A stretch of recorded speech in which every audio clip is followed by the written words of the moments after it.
यह वीडियो आप सभी के लिए बहुत ही महत्वपूर्ण होने वाली है, क्योंकि इस वीडियो में हम लोग जानने वाले हैं कि कृषि संबंधी जितने भी महत्वपूर्ण क्रांतियां हुई हैं, जैसे कि हरित क्रांति किसे कहते हैं, श्वेत क्रांति किसे कहते हैं, लाल क्रांति किसे कहते हैं, पीली क्रांति किसे कहते हैं, यह सब जितना भी प्रमुख क्रांतियां हैं उन सभी के बारे में जानने वाले हैं। तो चलिए अब हम एक एक करके इन सभी को समझते हैं। तो सबसे पहले हम यह समझ लेते हैं कि हरित क्रांति किसे कहते हैं। तो देखिए, भारत में हरित क्रांति गेहूं और चावल उत्पादन के संबंध में हुई थी। हरित क्रांति किसके संबंध में हुई थी? तो भारत में हरित क्रांति गेहूं और चावल के उत्पादन के संबंध में हुई थी। इसकी शुरुआत साल 1966 से 67 के बीच में मानी जाती है। हरित क्रांति की शुरुआत कब हुई थी? तो हरित क्रांति की शुरुआत 1966 से 1967 के बीच में हुई थी। भारत में हरित क्रांति के जनक एम.एस. स्वामीनाथन थे। भारत में हरित क्रांति के जनक कौन थे? तो एम.एस. स्वामीनाथन थे। अब हम समझते हैं कि श्वेत क्रांति किसे कहते हैं। तो देखिए, श्वेत क्रांति का संबंध दूध उत्पादन में वृद्धि से है। श्वेत क्रांति का संबंध किससे है? तो इसका संबंध दूध उत्पादन से है। देखिए, एग्जाम में आपसे प्रश्न किस तरह से पूछेगा। एग्जाम में आपसे केवल इसी तरह से प्रश्न पूछेगा, जैसे कि अभी हमने पढ़ा हरित क्रांति, तो पूछेगा कि हरित क्रांति का संबंध किससे है? तो चावल और गेहूं उत्पादन से है। आपसे पूछेगा कि श्वेत क्रांति का संबंध किससे है? तो श्वेत क्रांति का संबंध किससे है? तो इसका संबंध है दूध उत्पादन से। आपको केवल मुख्य रूप से यही याद रखना है कि जो भी क्रांति है उसका संबंध किससे है। उसके बाद यहाँ पर समझिए, भारत में इसकी शुरुआत 1970 में हुआ था। श्वेत क्रांति का भारत में शुरुआत कब हुआ था? तो यह हुआ था 1970 में।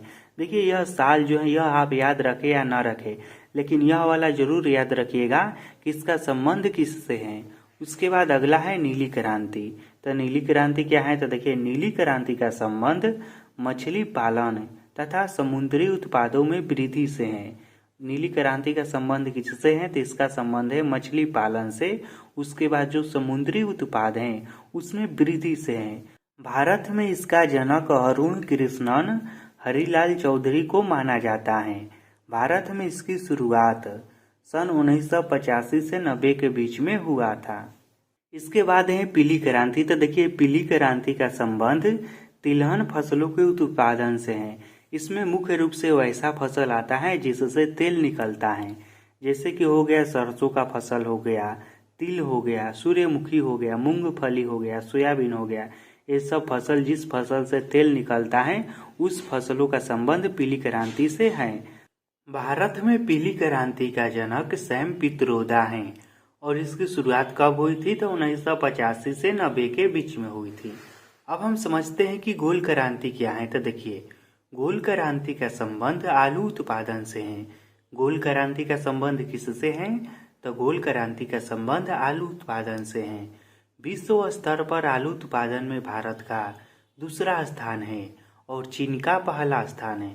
इसके बाद आप समझिए कि लाल क्रांति क्या है, इसका संबंध किससे है। तो देखिए, लाल क्रांति का संबंध टमाटर और मांस के उत्पादन से है। लाल क्या होता है? तो लाल होता है टमाटर, और मांस यानी कि जिसमें खून लगा हुआ रहता है वह लाल होता है। तो लाल क्रांति का संबंध किससे है? तो टमाटर और मांस के उत्पादन से है। भारत में लाल क्रांति का जनक विशाल तिवारी है। भारत में टमाटर का सबसे बड़ा उत्पादक राज्य है महाराष्ट्र तथा मांस का सबसे बड़ा उत्पादक राज्य है उत्तर प्रदेश। इसमें भी देखिए, आपको सबसे प्रमुख जो याद करने वाली बात है वह यह है कि लाल क्रांति का संबंध किससे है। तो इसका संबंध है टमाटर और मांस के उत्पादन से।